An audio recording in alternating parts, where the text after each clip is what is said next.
অফিসের চার দেয়ালের ভেতর কাজের চাপে যখন সবাই হাঁপিয়ে ওঠে তখন শিমুলের মনটা পড়ে থাকে তার বসের কেবিনের দিকে। শিমুলের বসের নাম অবন্তী। অত্যন্ত সুন্দরী, বুদ্ধিমতী এবং কাজের ব্যাপারে ভীষণ কড়া।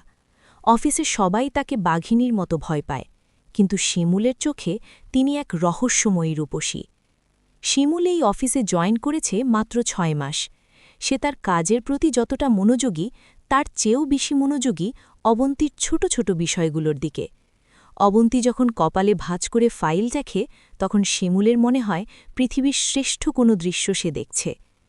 একদিন অফিসের একটি বড় প্রজেক্টের ডেডলাইন ছিল। রাত 9টা বেজে গেছে, কিন্তু কাজ শেষ হয়নি। অফিসের প্রায় সবাই চলে গেছে, শুধু কেবিনে অবন্তী আর ডেস্কে শিমুল। বাইরে অঝোর ধারায় বৃষ্টি পড়ছে। হঠাৎ কেবিন থেকে অবন্তীর ডাক এলো, শিমুল, একটু ভেতরে আসবেন? শিমুল ভেতরে গিয়ে দেখল অবন্তী তার ল্যাপটপের সামনে মাথা নিচু করে বসে আছে। শিমুল কাছে যেতেই সে মুখ তুলে তাকাল। তার চোখে ক্লান্তির ছাপ স্পষ্ট। অবন্তী মৃদুস্বরে বলল, শিমুল, আমার খুব মাথা ব্যথা করছে।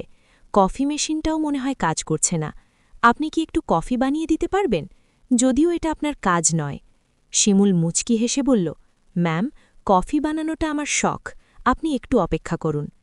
শিমুল নিজের ফ্লাস্ক থেকে ধোয়া ওঠা এলাচ দেওয়া চা আর বিস্কুট নিয়ে এলো। সে জানত অবন্তী বৃষ্টির দিনে চা পছন্দ করে, কফির চেয়ে চাই এখন ওর বেশি দরকার। চায়ের কাপ হাতে নিয়ে অবন্তী অবাক হয়ে তাকাল, আমি তো কফি চেয়েছিলাম। শিমুল বিনয়ের সাথে বলল, বৃষ্টির রাতে এই চা আপনার মাথা ব্যথা কমিয়ে দেবে ম্যাম, খেয়ে দেখুন। অবন্তী এক চুমুক দিয়ে চোখ বন্ধ করল। তৃপ্তির হাসি ফুটে উঠল তার ঠোঁটে। সে বলল, অসাধারণ, আপনি মানুষের মন পড়তে জানেন দেখছি। শিমুল সাহসের ওপর ভর করে বলে ফেলল, সবারটা জানি না, তবে আপনারটা একটু আধটু বোঝার চেষ্টা করি। কেবিনে নিস্তব্ধতা নেমে এলো। বাইরে বৃষ্টির শব্দ আরও বাড়ল। অবন্তী ল্যাপটপ বন্ধ করে শিমুলের দিকে তাকাল।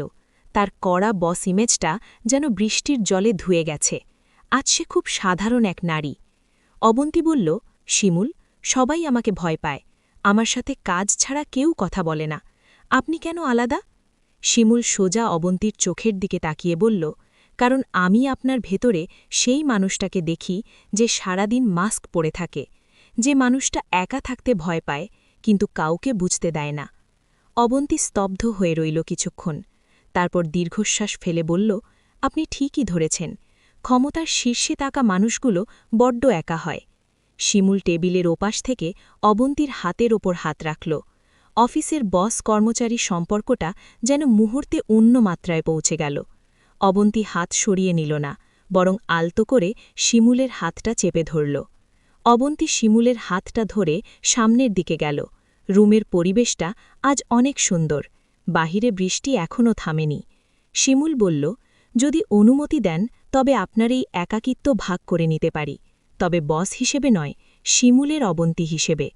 অবন্তী লজ্জা মেশানো হাসি দিয়ে বলল, কাল থেকে কিন্তু আবার সেই কড়া বসের কাছেই ফিরতে হবে, সামলাতে পারবেন তো? শিমুল হাসল, অফিসে আপনি আমার বস, কিন্তু অফিসের বাইরে?